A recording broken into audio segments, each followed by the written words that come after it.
ዛሬ የምንካፈለው የእግዚአብሔር ቃል የትልቁ ቤት ዕቃዎች የሚል ነው። ሁለተኛ ጢሞቴዎስ ምዕራፍ 2 ቁጥር 20 እና 21 ላይ ነው ክፍሉን የምናገኘው እና እንደው በአይናችን እንድናየው የእግዚአብሔር ቃል እነዚህን ዕቃዎች አራት ዕቃዎችን በትልቁ ቤት ያሳያቸዋል። እንደዚህ ናቸው። አራት ዕቃዎች አሉ። ክፍሉን ላንብብላችሁ። እንደዚህ ይላል።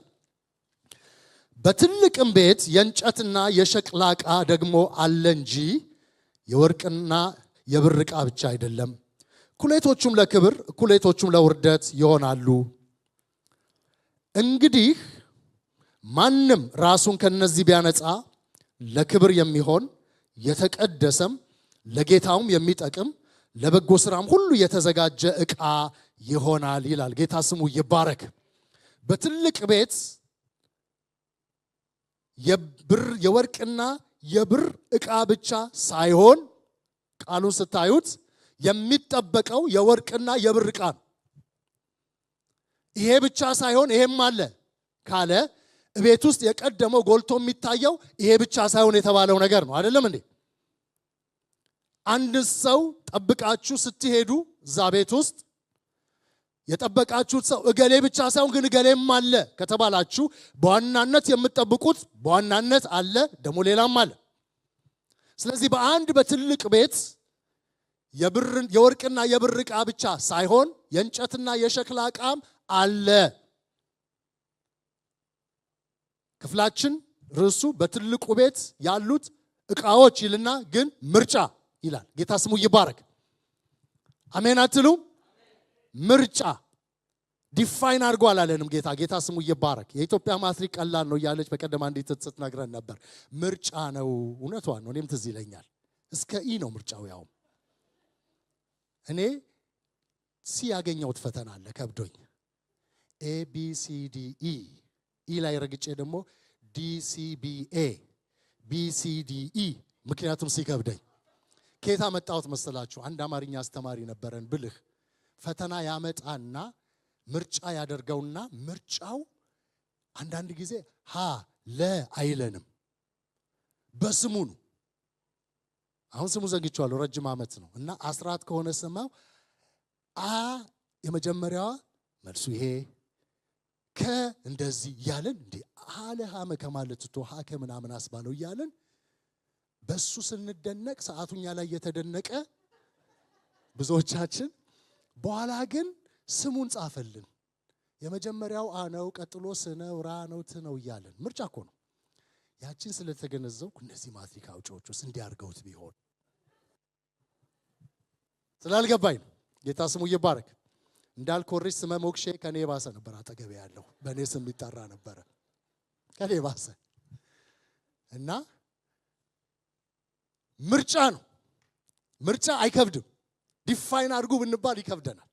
ምን እንደምትመርጡ ዲፋይን አድርጉና ምረጡ። የመረጣችሁ ትክክል ከሆነ ትክክል ነው፣ ካልሆነ ግን አላውቅም ቢለን እግዚአብሔር ችግር ውስጥ እንገባ ነበር። ግን መንፈሳዊ ነገር ምርጫ ነው። ሕይወት ወይስ ሞት፣ ክብር ወይስ ውርደት፣ ማግኘት ወይስ ማጣት፣ መውደቅ ወይስ መነሳት፣ እሺ ወይስ እምቢ።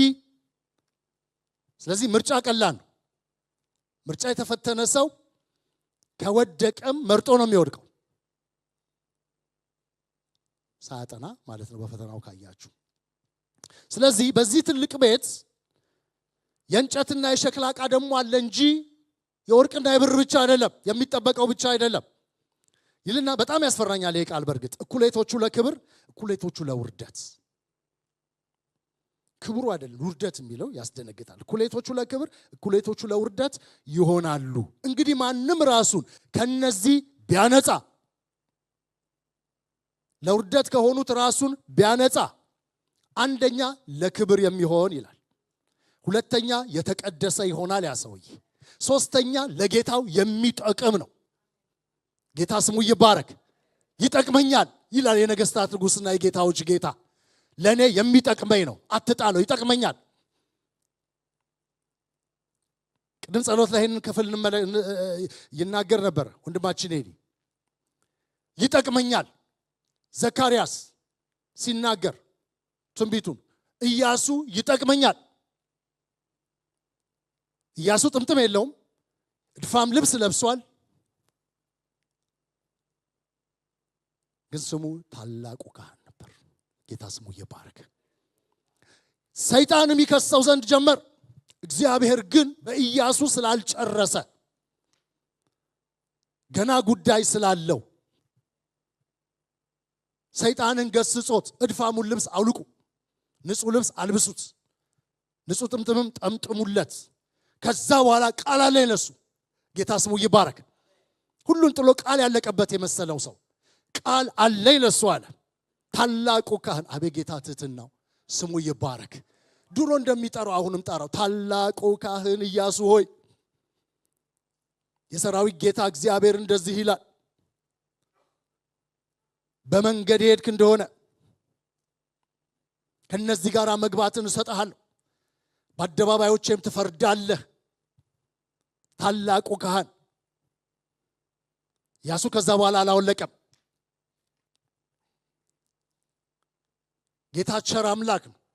ጌታ ትሁት አምላክ ነው። ስለዚህ ለጌታው የሚጠቅም ይሆንና ለበጎ ስራ ሁሉ የተዘጋጀ ኢየሱስ ጌታ ነው። ሲርበን ለመብላት በጣም ነው የምንዘጋጀው አይደለም? እውነት ውሸት? በጣም ለመብላት እንዘጋጃለን። አንዳንድ ጊዜ ረሃብ የሚጨምር እየሸተተን ወይ ሰልፍ አለ ወይ ነገሩ አልቀረበምና ግን በጣም ነው ውስጣችን በቃ ሬዲ ነው። የራበው ሰው እኮ ቶሎ ነው የሚጠግበው። ብዙ ስለበላ ሰው ቶሎ ስለበላ ታውቃላችሁ። ለምን? የራበው ሰው ያስታውቃል። ጨዋነሰው በዛ ቅቤ በዛ የለውም አለውም በኋላ ነው ትዝ የሚለው። ዝም ብሎ ነው የሚበላው። ለምን? ተርቧል።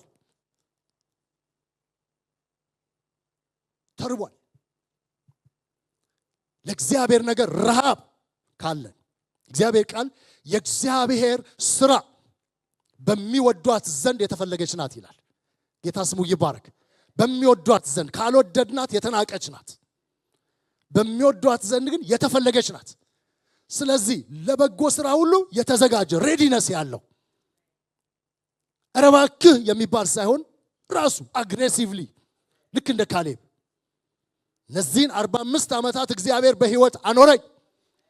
ትሁት ነው ካሌብ። እስከ ዛሬ ስታወርስ እያወረስክ ዝም ብያለሁ። አሁን ይሁዳን ጀምረሃል። እግዚአብሔር በቃዴስ በርኔ ያኔ እኔና አንተ እግዚአብሔር ሰው የእግዚአብሔር ባሪያ ሙሴን በላከን ጊዜ በልቤ ያለውን መለስኩለት። ጌታ ስሙ ይባረክ። ስለዚህ በዚያን ቀን እግዚአብሔር የተናገረውን ርስት ስጠኝ። የተዘጋጀ ነው። 45 ዓመት ሙሉ ተዘጋጅቷል ካሌብ። 45 ዓመት ሙሉ ዳተኛ አልሆነም። ቀድሞት የወረሱ እኮ አሉ እንደ ነገድ፣ እንደ ግል ግን አልወረሱ። 45 ዓመት ተርቦ 45 ዓመት ጠብቆ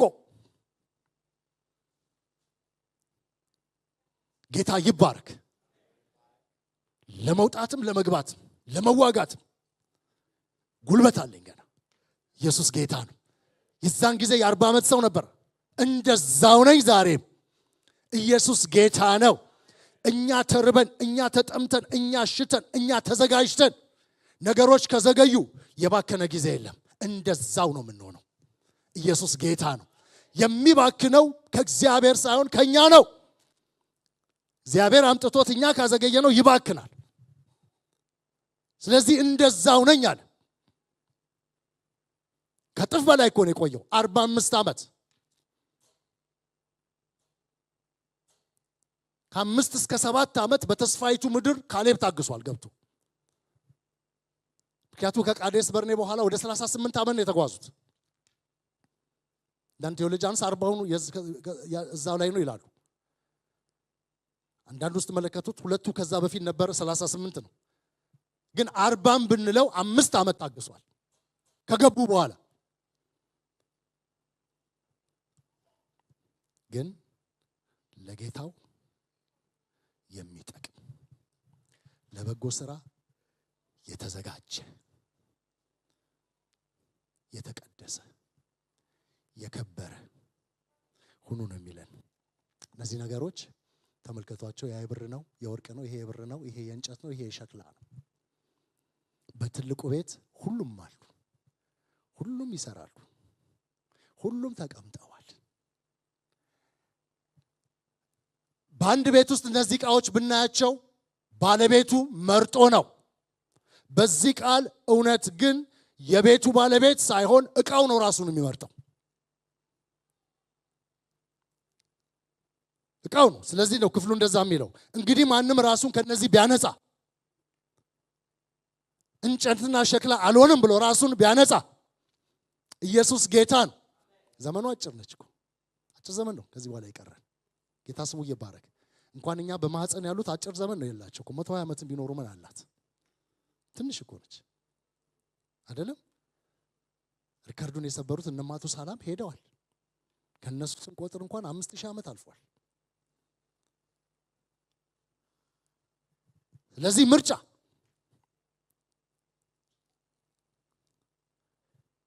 የመረጡትን ጌታ ያከብራል።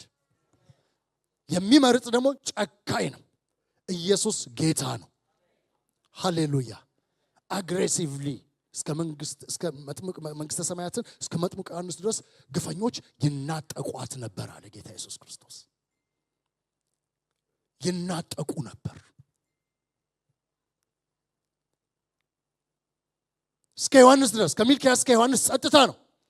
400 ዘመን ቅዱስ የለም እንዴ? አለ። ምን አይነት ግን የተናጠቀ። በዛ ዘመን ውስጥ ብዙ ሐሰተኞች ተነስተዋል። ግን ግፈኞች ክፉ የሚሰሩ ማለት አይደለም፣ እምቢ ያሉ ኢየሱስ ጌታን ይናጠቋት ነበረ። መጥምቁ ዮሐንስ ሲመጣ ነብይ መጣ። ጌታ የተመሰገነ ይሁን። ወርቅና ብር የጌታውን ክብር ተሞልቶ ለዘለቄታው ያቆያል፣ ክብር ስታስቀምጡበት። እንጨትና ሸክላ ግን ለዘለቄታው አይቆይም። እድሜው ትንሽ ነው። ትንሽ ነገር ይሰብረዋል፣ ትንሽ ነገር ይሸርፈዋል። ክብሩም ትንሽ ነው። በብሉይ ኪዳን እንኳን ስታዩ አንድ ቤት ከረከሰ ዕቃውም ይረክሳል። ስለዚህ ያንን ቤት ስትቀድሰው አለ ካህኑ፣ ግድግዳው ላይ ከሆነ ርኩሰቱ ግድግዳውን ትፍቃለህ። የተወሰነ ድንጋይ ከሆነ በድንጋይ ተሰረከው ድንጋዩን ታወጣና ትጥላለህ። ከዛ ሌላ ንጹህ ድንጋይ ታረግበታለህ፣ ትዘጋበታለህ። 7 ቀን ትጠብቃለህ። አሁን ደግሞ ትከፍተዋለህ። ከቀጠለ ሌላ ድንጋይ እሱንም ታነሳለህ። የብርና የወርቅ ዕቃ ቤት ውስጥ እዛ ቤት ውስጥ ከነበረ በሳት ታሳልፈዋለህ ይላል። ጌታ ስሙ ይባረክ። ደስ ይለኛል ቃሉ ታሳልፈዋለህ። ምክንያቱም እልፍ እንደሚል ጌታ ያውቃል። እነዚህ ሁለት ነገሮች ግን ቢያልፉን ክሽክሻቸው። ስለዚህ ጌታ መከራማዩ ተሰባብራቸዋለሁ አለ። እንጨቱና ሸክላው ይደቃል። እንጨቱም ይቃጠላል፣ ሸክላውም ይደቃል። ተሰባብረዋለን ያለው። ያኛው ግን ታሳልፈዋለህ። አልፋለሁ በሉ እስቲ። ኢየሱስ ጌታ ነው። በእሳት እናልፋለን። ደግሞ እኔና እናንተ በእሳት የምናልፍ ነን። ምክንያቱም የእሳት ልጆች ነን። የእሳት ልጅ እሳት። መጽሐፍ ቅዱስ ሲናገር እንደዛ ያለ የሚለው መስዋዕት በጨው ይቀመማል፣ ሰውት ግን በእሳት ይቀመማል ነው የሚለው። በእሳት ነው እንቀመመው። ኢየሱስ ጌታ ነው። ይህንን አበጥሮ ጠላታችን ዲያብሎስና መናፍስቶቹ ያውቁታል። የእሳት ልጅ እሳት እንደሆነ ክቡን ለዘለቄታው ተሸክሞ ይሄዳል። ሁለት ሰዎችን ቶሎ ቶሎ ላነሳ ፈልጋለሁ። ኤልሳዕና ግያዝ። እነዚህ ሁለት ሰዎች በየዘመናቸው የትላልቅ ነቢያት አገልጋዮች ነበሩ። ኤልሳዕ የኤልያስ አገልጋይ ነው። ግያዝ ደግሞ የኤልሳዕ አገልጋይ ነው።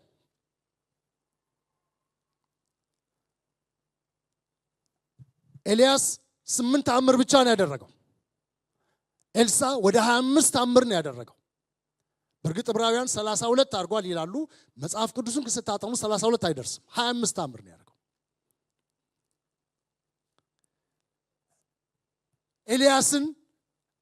ኤልሳዕን ኤልያስ ሲጠራው ነቢይ እንዲሆን ብሎ ነው እግዚአብሔር የጠራው አይደለም እንዴ?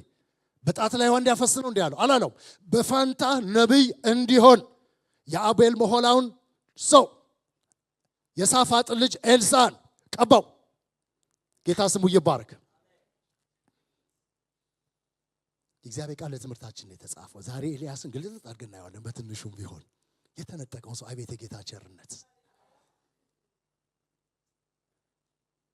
ሲቀድም በመጣበት መንገድ በምድረ በዳው ይገርመኛል እኮ ከእስራኤል ወጥቶ በሶሪያ ቆራርጦ ምናምን ነው ለካ ወደ እግዚአብሔር ተራራ ሄደው። በመጣበት መንገድ በምድረ በዳው ሂድና በሶሪያ ላይ ንጉስ እንዲሆንልኝ አዛሄልን ቀባው። ከዛ ደግሞ እስራኤል ግባና በእስራኤል ላይ ንጉስ እንዲሆንልኝ ኢዩን ቀባው። ከዛ ደግሞ በፋንታህ ነብይ እንዲሆን ኤልሳዕን ቀባው።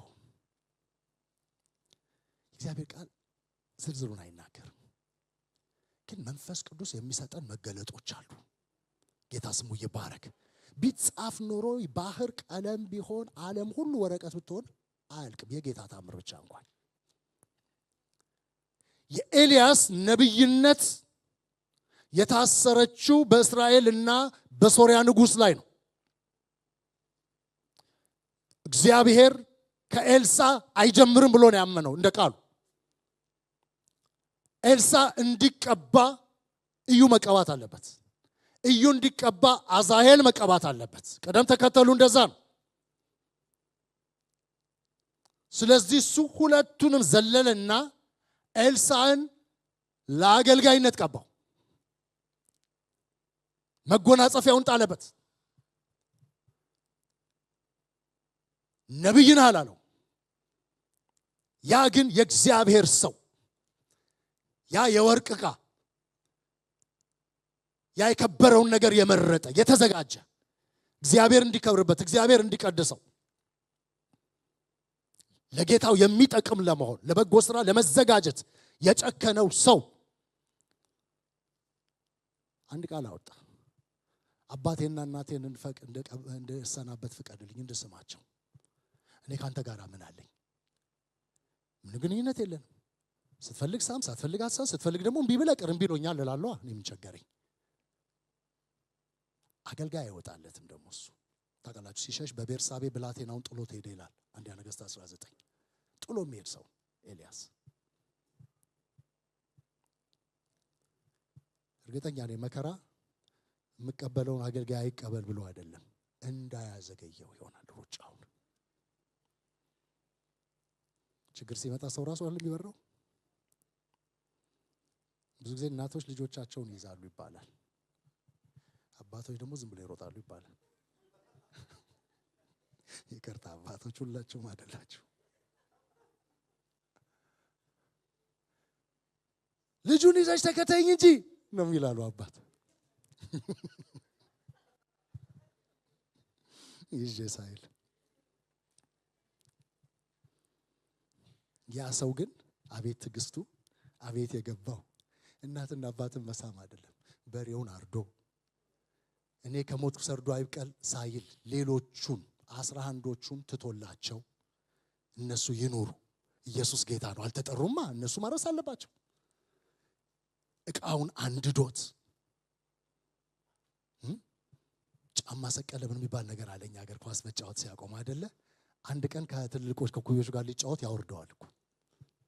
እሱ ግን ሳይሰቅል ሞፈሩን አቃጥሎት አንድዶት ግብዣ አድርጎ ባዶን እጁን አራግፎ እግዚአብሔርን ተማምኖ የማይታመኑትን ኤልያስን ተማምኖ ተከትሎት ሄደ። አንድም ቀን ኤልያስ ነብይነቱን ነግሮት አያውቅም።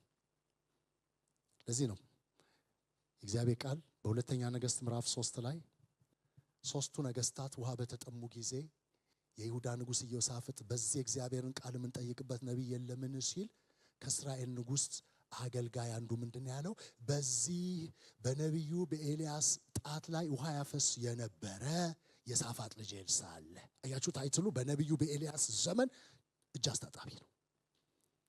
እግዚአብሔር ግን እጅ አስታጣቢ አይደለም የቀባው። ነብይ በፋንታ ነብይ እንዲሆንልኝ ኤልሳዕን ቀባው።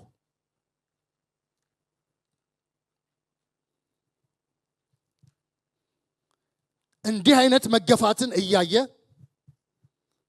የወርቅ ዕቃ መሆኑን ስለመረጠ ግን ዋጥ አድርጎ ኢየሱስ ጌታ ነው ችሎ ይሄንን የማይጨበጥ ሰው ተከትሎ ሄደ። ታውቃላችሁ ከ8ቱ ኤልሳዕ ያየው ተአምር 3 ብቻ ነው። ከሱ ዘመን በፊት ናቸው ሌሎቹ 3ቱ ተአምራቶች ደግሞ በመጥፎ ሁኔታ ሊቀርጹት የሚችሉ ናቸው ኤልሳዕ። በእርግጥ ትንቢት ተናግሯል። ሌላ 2 ኤልያስ 2 ነገር ይዟል። ኤልዛቤል ካስፈራራችሁ በኋላ በአካብ ቤት ቂም፣ ቤተ መንግስት ደግሞ ላለመድረስ ኤልዛቤል ባለችበት ዘመን ንግስት ሆና። ስለዚህ ነው ምዕራፍ 19 አንደኛ ነገሥት ኤልሳዕን ይዞ ከተመለሰ በኋላ ምዕራፍ 20 ላይ እግዚአብሔር ነብይ ይፈልግ ነበር። ምዕራፍ 20 ታውቃላችሁ የናቡቴ ጉዳይ። ናቡቴን አክዓብ አላስገደለውም፣ ኤልዛቤል አስገደለችው። የአክዓብ ችግርና ፍርዱ ሁሉ ነገር ለሚስቱ መስጠቱ ነው አይደለም። ራሱን እንደሸጠ ሚስቱ ኤልዛቤልም እንደነዳችው እንደ አክዓብ ያለ ክፉ ንጉስ አልነበረም ነው የእግዚአብሔር ቃል የሚለው። ስለዚህ ራሱን ሸጧል። ስለዚህ ነው ተጠያቂነቱ። እና እግዚአብሔር መልእክት አመጣ ወደ ኤልያስ። ሂድና አክዓብን ሊወርሰው በሄደው በናቡቴ እርሻ ተገናኘው። ኤልያስ ቸኮለ። ሁለቱንም ሚት ያደርጋል። ቦታው ቤተ መንግስት አይደለም። ትንቢቱ በቀል ነው። በቀል ሆኖ ቤተ መንግስት ከሆነ አይሄድም። ሜዳ ላይ ሆኖ መልካም ነገር ከሆነም አይሄድም። ሁለቱን መገናኘት አለበት። ስለዚህ ሄድና ወረደበት። የሰራዊት ጌታ እግዚአብሔር እንዲህ ይላል ያለው እኮ መሃል ላይ ነው። በመጀመሪያ እጠርግሃለሁ፣ ክፉ አድርገሃልና፣ ሚስትህን ሰምተሃልና። በራሱ እኮ አንብቡት ክፍሉ። ተናገረና ጠላቴው ያገኘኸኝን ባለው ጊዜ እኮ ማለት ነው። አግኝቻለሁ፣ እጠርግሃለሁ፣ ቤትን እንዳናባጥ እንደ ዮርባን ቤት አደርገዋለሁ ካለ በኋላ ኤልዛቤል ውሾች ይበሏታል። ይህን ሁሉ ካለ የእግዚአብሔር ቃል እኮ ነው ውስጡ ያለው። ግን ከመቸኮሉ የተነሳ የእግዚአብሔር መንፈስ እኮ ነው ውስጡ የሚናገረው። በኋላም እግዚአብሔር ይላል ብሎ ሲል ተመሳሳይ ነው የተናገረው። ግን ከመቸኮሉ የተነሳ እኔ ማቀምሳለሁ ትንሽ በእግዚአብሔር ቃል አደቀቀው ሰውየውን ቅስስ ብሎ እስከ ምዕራፍ 21 እግዚአብሔር አሁንም ነብይ ፈለገ። ለአክዓብ ራራለት። 32 ነገስታት ከሶሪያ ንጉስ ጋር መጥተው ሊያጠፉት ያላሉት የለም። ሚስቶችን እንወስዳለን፣ ጌታዬ ንጉሴ ይውሰድ፣ ብርና ወርቅም የኛ ነው፣ እሱንም ውሰዱ፣ ችግር የለውም፣ ልጆችንም እንወስዳለን፣ እነሱንም ውሰዱ። እንዲህ በፈራበት ሰዓት እግዚአብሔር ቸር አምላክ፣ ሩሩህ አምላክ፣ ጌታ ስሙ ይባረክ፣ ቅስስ ብሎ ሄዶ የለ። አሁን በጎ ነገር ሊናገረው አክዓብን ፈለገ። ኤልያስ እችን አልፈለገ። ሁለቱንም ይጋጫል። ቦታው ቤተ መንግስት ነው፣ መልእክቱም ሄደው የሚነገረው መልካም ትንቢት ነው።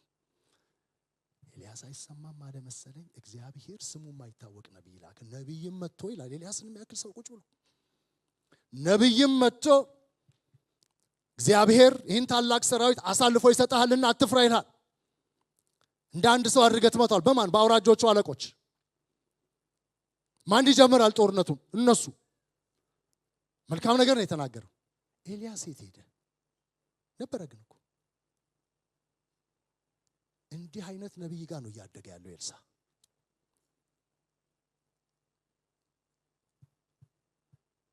ምዕራፍ 22ም ስትሄዱ እንደዚሁ ነው። ሌላ ጦርነት ከሶሪያ ንጉስ ጋር። አሁን የአክዓብን መሞት የሚናገር ትንቢት ነው። ኤልያስን ደስ ያሰኘዋል። ግን ቦታው ቤተ መንግስት ነው። ኤልዛቤል አለች ገና። ስለዚህ ያለ ሚክያስ ነው ሄደው። ታስታውሳላችሁ ቦታው። ኤልያስ ግን አለ አሁንም በህይወት ተራራ ላይ ከተሙ ቁጭ ብሏል።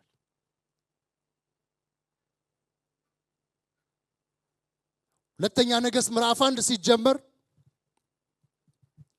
አክዓብ ሞቶ ነበርና በሬማት ዘገለዓድ ልጁ አካዝያስ የሚባል ነግሶ ነበርና አንድ ቀን ከፎቅ ላይ ወደቀ። አንደኛ ፎቅ፣ ሁለተኛ ፎቅ ከገዛ ቤቱ ፎቅ ላይ በረንዳ ላይ እንግዲህ አይነርግብ ይባላል ወደቀ እና ተጎዳ። እንግዲህ ጭንቅላት ውስጥ ደም ይፍሰስ ምን ይሁን አናውቅም። በጣም ታመመ። ለችም ስብራትን አይደለም።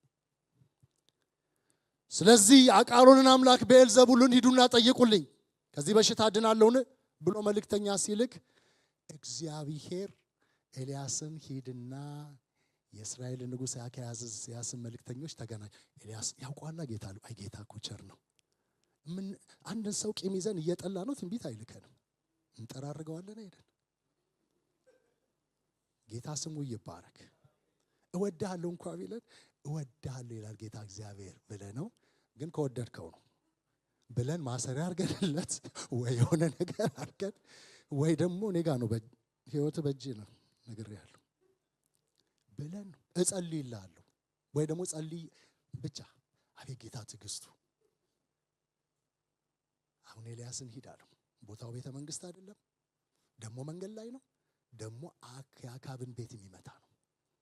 አትወርድም ካልጋ በለው ሄደና አላቸው። ተመልሰው ሄዱ። ምን አላችሁ ቤልዘቡል? ረዛ አልደረስንም።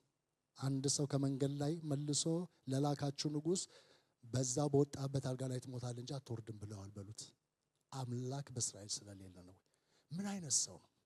ጸጉረ ረጅም ነው፣ ጠፈር ታጥቋል።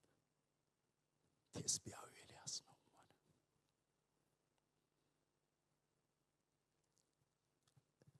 ኤልሳዕም አለ የሁሉ ሲሆን አገልጋይ ነው። ነብይነት ጦርነትና ቁጣ ብቻ ነው እንዴ እያለ እኮ ነው እንዲያድግ ያደረገው። ምክንያቱም መልካም ሲናገር አይቶት አያውቅም። ስለዚህ ነው ንጉሱ 50 ሰዎች የላከው። የእግዚአብሔር ሰው ሆይ ንጉሱ ረዲ ይልሃል። መጽሐፍ ቅዱስ እነዚህ 50 ሰዎች እንዲሞቱ የሚናገረው ምንም ነገር የለም። የአንድ ሀገር ወታደር ሄዶ ሲዋጋ እሱ ምን አጠፋ? ታዞ አይደለም እንዴ? ታዞ እኮ ነው። ተጠያቂ እኮ አይደለም እንዴ? ወንጀለኛ ወንጀል ከሰራ አዛዡ ነው ያሰማራው ነው።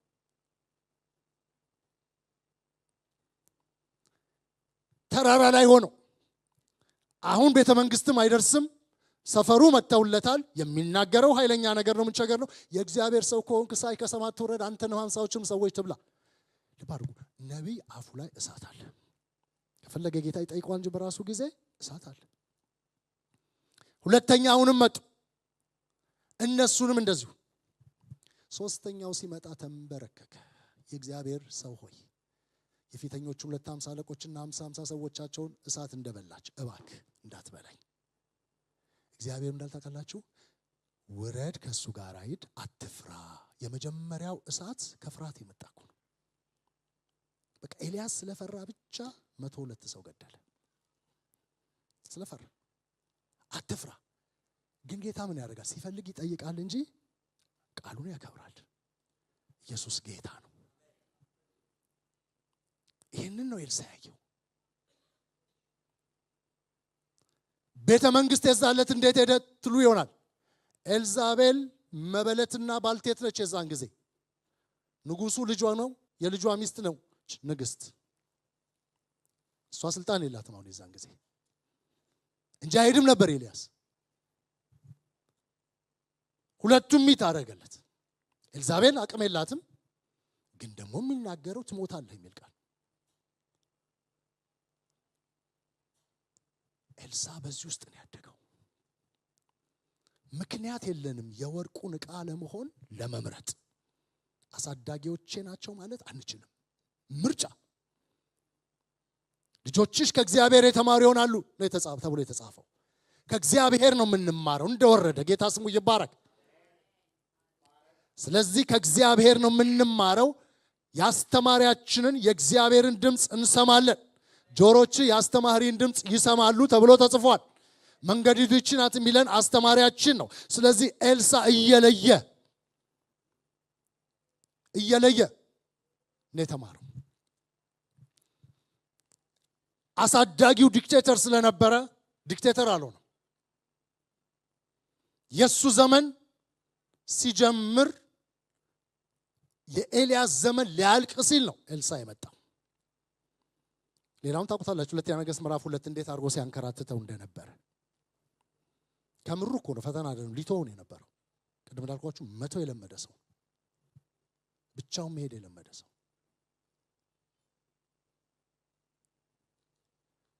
ኤልያስን ክሪቲሳይዝ እንድናደርገው አይደለም፣ እንድንማርበት ነው። ግን እኮ ውሸትም እየተናገረ ነው። ኤልሳዕ ሆይ እግዚአብሔር ወደ ቤቴ ልኮኛልና በዚህ ቆይ።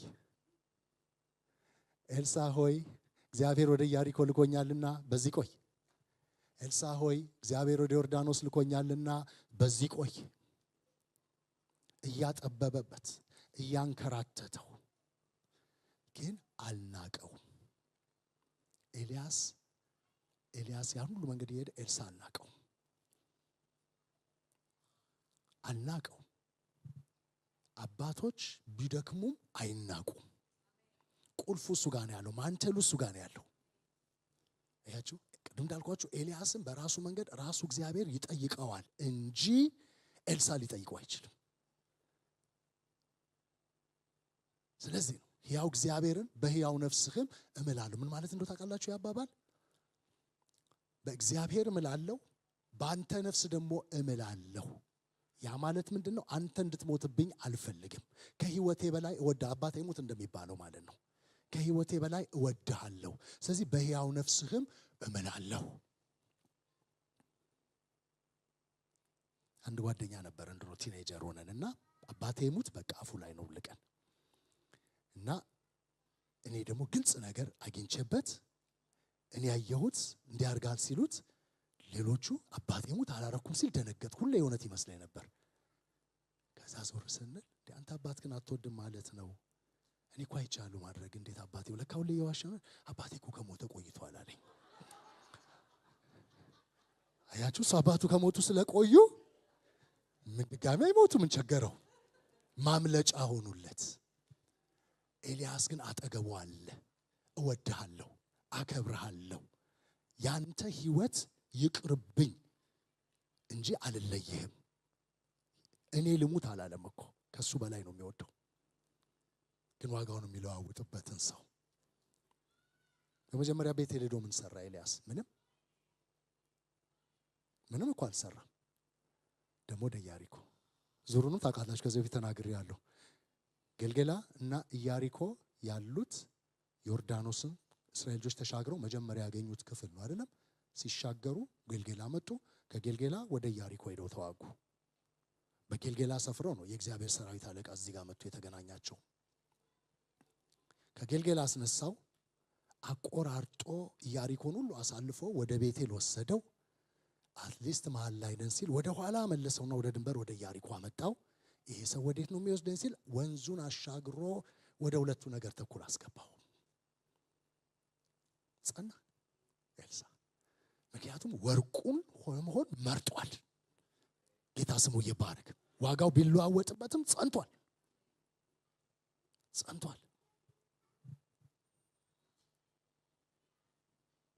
ግያዝ ግን ኤልሳ ካደረጋቸው 25 ተአምራቶች በትንሹ 23ቱን አይቷል። ኤልሳ ደግ ሰው ነበር። ኤልሳ ለማጥፋት የሚቸኩል አይደለም። ገና ዮርዳኖስን ተሻግሮ ትንሽ እንደሄደ በእርግጥ ቤቴል ሄዶ 42 ልጆች ገሏል። 2 ድብ አውጥቶ። ይሄ መርገሙ ከኤልያስ የተማረው ሊሆን ይችላል። እና ሲጀምር ነው። ሲጀመር እናጠፋ የለ ሲጀመር እኮ እናጠፋለን። ኮፒ ነው እኮ ስንጀምር። እኔ ጌታን ስቀበል ከመቀበሌ በፊት እህቴ ቤት ነበርኩና ባይብል ስተዲ ነበረ። በየሳምንቱ አሰማለሁ። ያው በግድ ገባለሁኝ። ባይብል ስተዲ ደርሷል ገባ። እኔ ጌታንም አልተቀበልኩም፣ ግን ሲጸልዩ አይኔንም ገልጬ አያቸዋለሁ። እና አንዳንዱ ጸሎት ያስገርመኛል። በዘርፋፋው ቀሚስ ጌታ ኢየሱስ በዚህ ተመላለስ የሚባል ጸሎት ነበር ያኔ። አሁን ቀርቷል እሱ ነገር። እና ብዙ እንዲህ የሚመሳሰሉ አንድ ቀን ኢሳይያስ ይጸልይልናል አሉኝ። እጅል ልጅ አይዘህ ስንጸልይ እኔ እኮ ጌታንም አልተቀበልኩም። ያው ዝም ብዬ ግን ስለምከተላቸው መስሏቸዋል። ብቻ አይ ጌታ ስሙ ይባረክ። እጄ ፈርቶ ሲንቀጠቀጥ ሰውነቴ ሼክ ሲያደርግ መንፈስ ቅዱስ ነክቶ ይመስሏቸው ሃሌሉያ ዋው እያሉ ነው። ጸሎቴ አላልቃለ። አንደኛ የጸለየውን ሳስታውስ እንዳለ ስጸልየው፣ የዛኛውን እንዳለ ስጸልየው፣ የዛኛውን እንዳለ ስጸልየው እየተንቀጠቀጥኩ ለምን እንዳላቆምኩት ታውቃላችሁ? የሆነ ቦታ አስደንቄ ነው ማቆም ያለብኝ መሰለኝ። በምን ምን የሚያስደንቅ አጣሁ።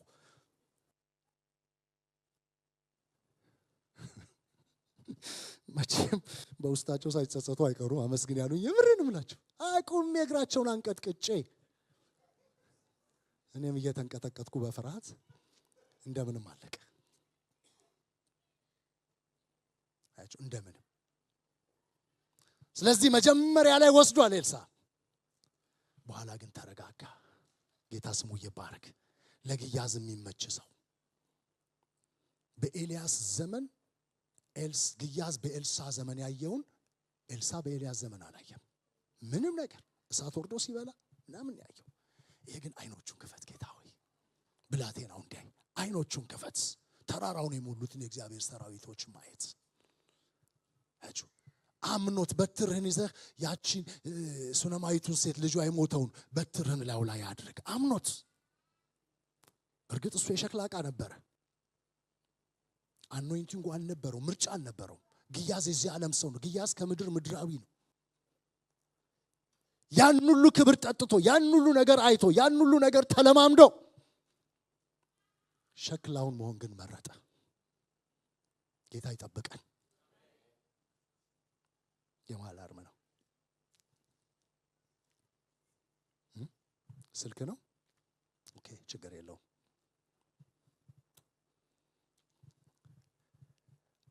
ሸክላውን መሆን መረጠ። ያላየው ክብር እኮ የለም ወገኖች። መቼ ነው ኤልያስ ኤልሳ ልኮት የሚያውቀው? አላረገውም አረገውም። ግያዝ ግን አቤት ትትናው ኤልሳ ያቺን ሱነማይት እንኳን ሊገው ላይ አወርዳት ወደ ሲል ተዋት። ነፍሱ ያዘነባት ሴት ነች፣ አዝኗለች። ምን እንደሆነ ደግሞ እኔ ማላቅ እግዚአብሔርም አልነገረኝም ይሄን ነገር። ያላየውን የሚያሳይ ሰው ለምን ወርቁ መሆን ስለመረጠ ካራክተሩ የወርቅ ነው። ኢየሱስ ጌታ ነው። ያን ሁሉ ክብር አይቶ ግን ግያዝ እምቢ አለ። ታውቃላችሁ እንዴት አድርጎ ከንዕማን ብርና ወርቅ ልብስ አታሉ እንደወሰደ ዋሽቶ። ኤልሳዕ ብርና ወርቁ ልትቀበል ጊዜው ነው።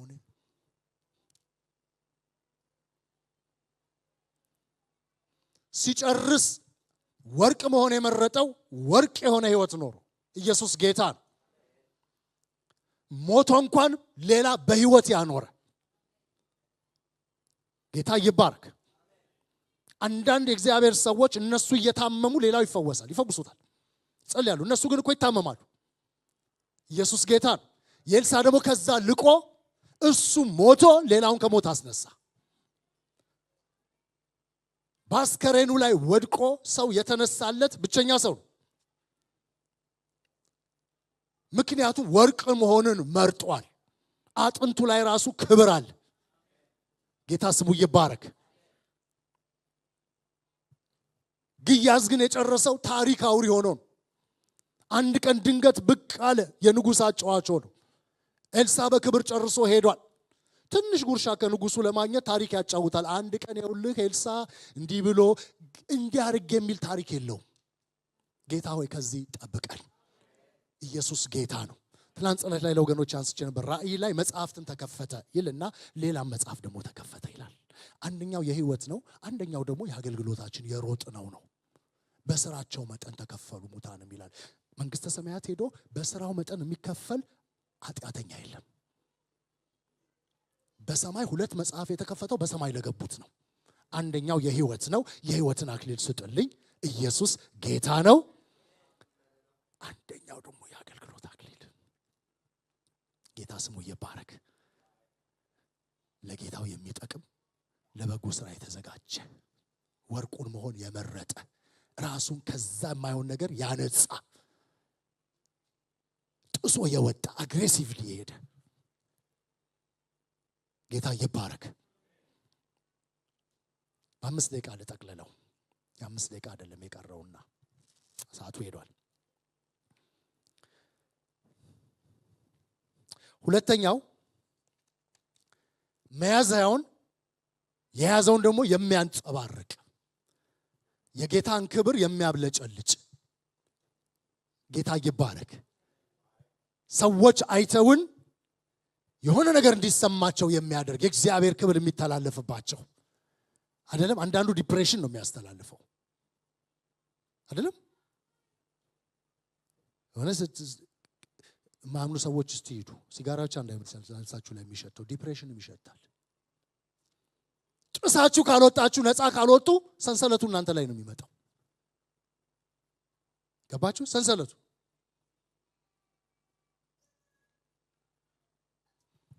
የጌታን ክብር እምናብለጨልጭ እንሆናለን። ወርቁን ስንመርጥ ራሱ ስታዩት እኮ ስዕሉም ያብለጨልጫሉ ሁለቱ። ይሄኛው ግን ምንም አያብለጨልጭም ስላልበራበት አይደለም፣ ለራሱ ይዞታል። እነዚህ ግን ሪፍሌክት ያደርጋሉ። የእግዚአብሔርን ክብር ሪፍሌክት ማድረግ። ቶሎ ቶሎ የምናነሳቸው ምሳሌዎች ሁለት ናቸው። አንደኛው ሰው፣ አንደኛው ግሩፕ ካሌብና 10 የእስራኤል ሰላዮች። የቅድሞቹም ላይ እናያለን የእግዚአብሔርን ክብር ተቀብሎ የሚይዝ የማያፈስስ 10 ሰላዮች። እነሱ ላይም ልዩ መንፈስ አለ። የነገድ አለቆች ናቸው ካሌብና ኢያሱም። ኢያሱ የሙሴ ምክትል ቢሆንም የነገድ አለቃ ነው፣ ነገዱን ይወክላል። ኢያሱ የኤፍሬም ነገድ አለቃ ነው። ካሌብ የይሁዳ ነገድ አለቃ ነው። ሁለት የእስራኤል በኩሮች፣ ሁለቱ አለቆች ናቸው። ሁሉም ልዩ መንፈስ አለባቸው። እግዚአብሔር ሸክላና ወርቅ መንፈስ እንዲሆንባቸው አድርጎ ልኮ አይደለም የለካቸው። ሲኖሩ ግን መንፈስ መያዣ መርጠው ሸክላው የሆኑ ናቸው። 10ዎቹ ከምድር ምድራዊ ናቸው። የግብፅን ሽንኩርት የሚናፍቁ፣ የግብፅን ባርነት ከነፃነት ይሻላል ብሎ ያሉ፣ ሞት የመረጡ። በግብፅ ብንሞት በድንጋይ አድቅቆ ነው የሚገላቸው እኮ ታውቃላችሁ።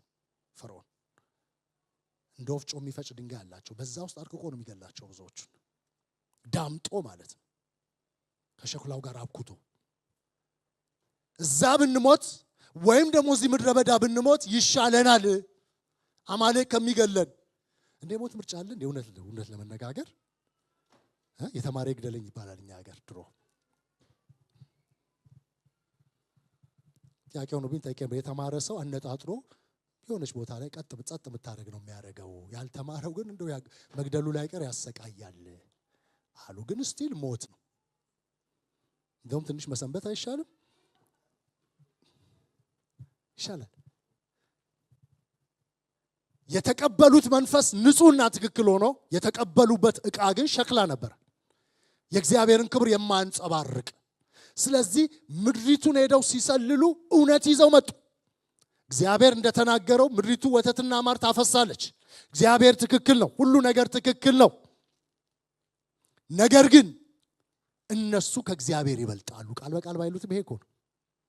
ከእግዚአብሔር ይበልጣሉ፣ ካወጣን ይበልጣሉ፣ እዛ ከገባን ያሸንፉናል። ሰዎቹ ረጃጅሞች ናቸው። የሚሻለን ሙሴ እሺ ስለማይለን ሌላ አለቃ ሾመን ወደ ግብፅ እንመለስ።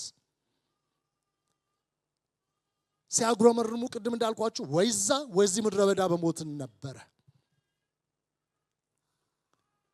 ካሌብ ግን ክፍሉን ላንብብላችሁ።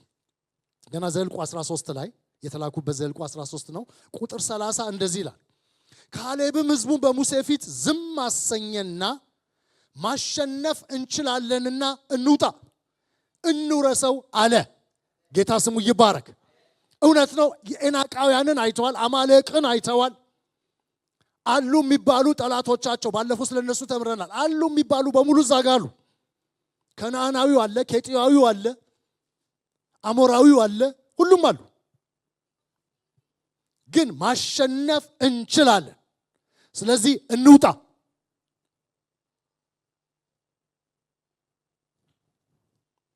ዘኍልቍ 14 ከ20 እስከ 24 ሲናገር ሙሴ ለሕዝቡ ከማለደ በኋላ እግዚአብሔር ሊያጠፋቸው ሲማልድ እግዚአብሔር እንደዚህ አለው።